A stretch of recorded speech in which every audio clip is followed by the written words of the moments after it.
mi jam so thal khaba tur ni en hoyan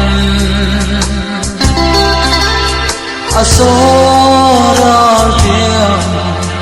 abom siaye lungle ma ten katwar zo lo silung ale hong hong kunle di zamwa liam thu ma ten có hắn đón về là ngài là lung lên cái chân tô mò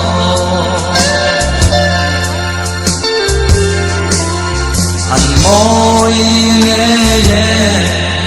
thình thình qua thal khó bà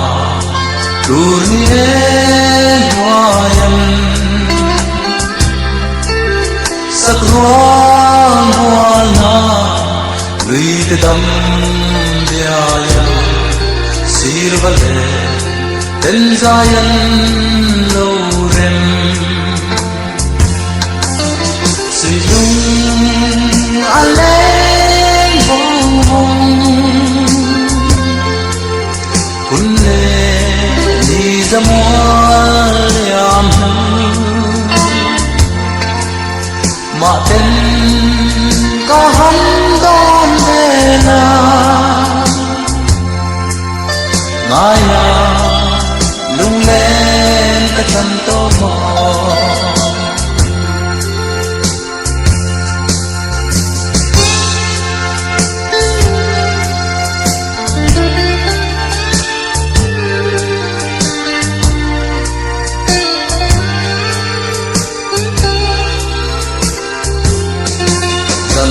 yang sơ tha quy lâu e nga suy lùng lệ na gió thủy nè dân khoa lâu dài vang qua hình loài lùng lệ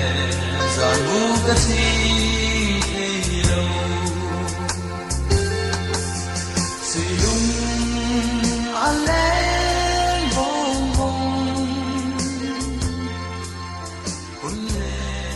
ni zamwa